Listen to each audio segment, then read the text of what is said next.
May I now request Mr. Maheshwari? He is Associate Business Director from Evonik India Private Limited.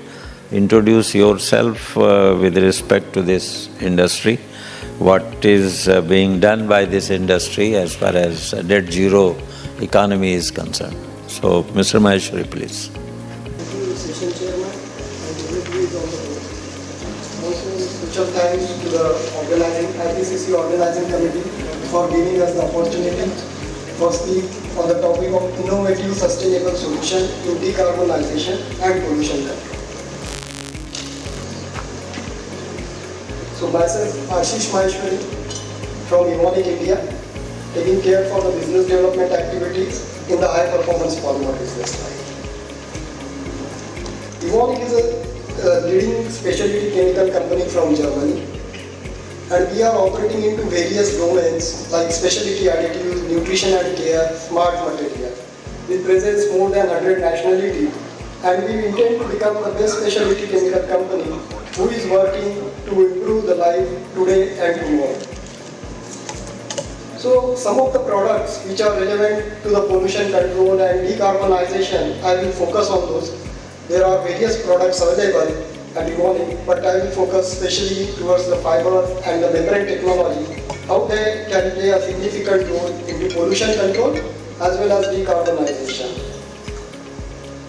So as we are aware, there are different types of pollution available, whether it's the air or wastewater, noise, soil. So mostly I will focus on the air pollution, gas pollution and water. So this is one of the products called as P84. It has a significant role into the emission control, especially into the sectors like cement industry, thermal power plant or metallurgical industry.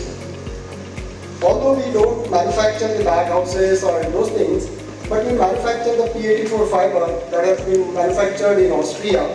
It started from 1984 and more than 40 years of experience in this business. We are catering to the lowest emission, less than 10 or less than 5 mg per meter cube.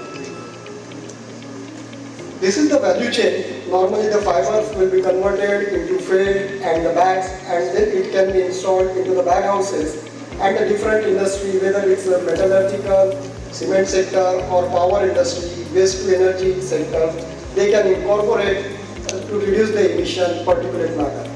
For example, earlier there was relaxed norms for in cement. It was around 50 or 100. Right now it is getting more stringent, 30. And we expect that in future, when we are looking towards the net zero, it will go, for example, 10 mg per nm3. Then such an innovative solution will be significantly useful. Because bag houses have various challenges, high dust load or high air to cloth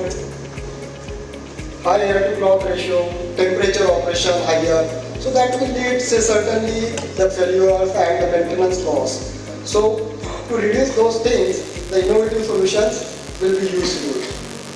This picture to guide you how the round pasta and say multi-local cross-section pasta will play a significant role. For example, if we look at the sausage which the round pasta will catch, will be lower as compared to the multi-local. This is the same structure when we look at the fibers also. There are round fibers available, but when you incorporate the multi-local cross-section fiber, which will incorporate the higher filtration efficiency because of its higher specific surface area. So this slide gives the exact USP, how you can reduce the emissions. In general, we can see the bag houses with air to cloth ratio 1:1.2 with round fibers, but when we use this multi-local cross section, we can increase the capacity up to 1.4 or 1.5 meter per minute. So we are generating the virtual bag house which can handle the more dust, or we can reduce the emission. So in general, that will help to reduce the energy also, ID fan power, those are the major benefits with that. Now coming to decarbonization, how the membrane technology will play the crucial role into this. As a chemical company, we start manufacturing from our monomer, then polymer, hollow fiber membrane technology, and then we have the partner who can integrate and build the systems and give it to the end user. So these end users may be from the various different industries. For example, you can see the portfolio where these membranes can be used. Either it's a green hydrogen or the biogas purification with Sepuran green, hydrogen in gasifications, helium recovery into natural gas, or nitrogen generation in OBs, or onboard inert gas generation, as well as natural gas sweetening. All these are the different types of application. And coming towards sustainability and decarbonization, biogas and green hydrogen will play a crucial role. So what is basically the biogas? Biogas has been generated through the anaerobic digestion of the various waste like municipal solid waste or wastewater treatment plant or energy crops. And once this biogas has been generated, it needs the purification to make use for this biomethane. So the membrane will play the crucial role in separation of carbon dioxide and methane. CO2 has a higher tendency to permeate through the hollow fiber, and it will methane will be enriched, and that can be used as an alternative fuel.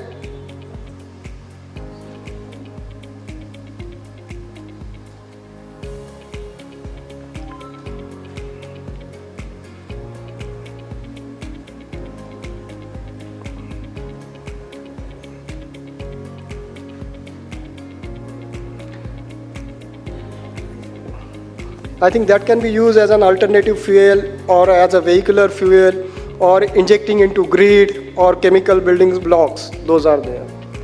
So we have more than 1300 references into this industry and across the globe. In India also we have established good footprints. Yeah. So biomethane will be provided at a system pressure. It's in dry condition, which can be incorporated along with NG or grid line. There is no chemical or wastewater required, and it's a completely green sustainable solution to achieve the biomethane more than 99% purity and recovery. Another topic is oxygen enrichment in some of the industries which are hard to abate, whether it's a steel or cement plant or metallurgical industry. What this oxygen enrichment or oxy-fuel enrichment technology will help? It will, in nutshell, this will help to improve the combustion efficiency and reduce the coal consumption. So membranes will separate out from the air. It will enrich the oxygen, say around 40-45%. And when this oxygen is incorporated into the process, instead of the plain air, this will reduce the coal consumption.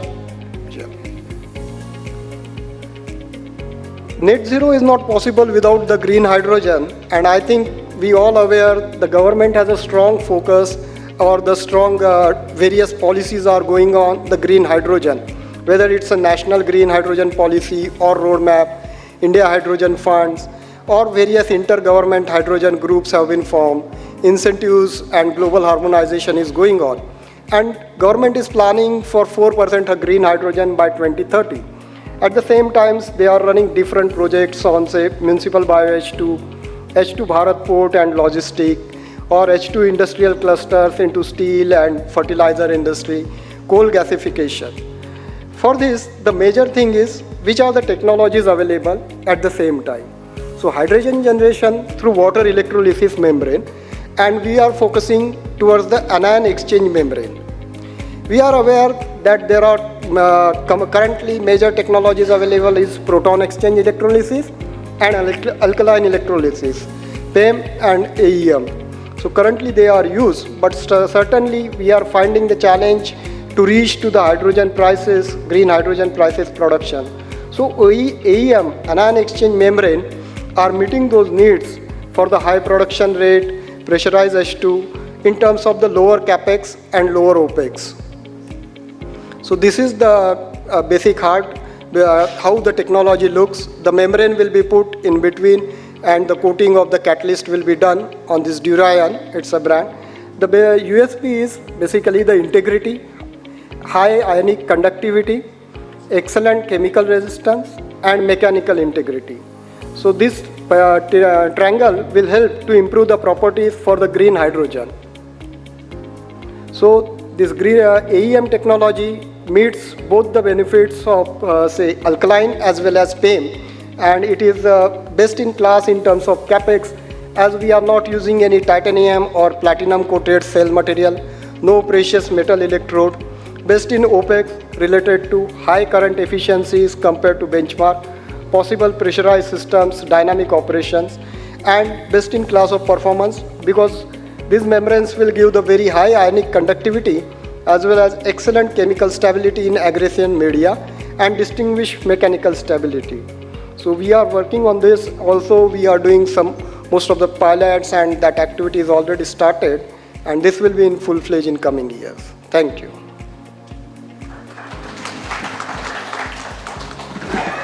Thank you, Mr. Maheshwari, for giving innovative ideas and doing research pertaining to modified membrane systems, biogas upgradation technology for better methane generation, bag houses efficiency increase, and also technology for green hydrogen generation.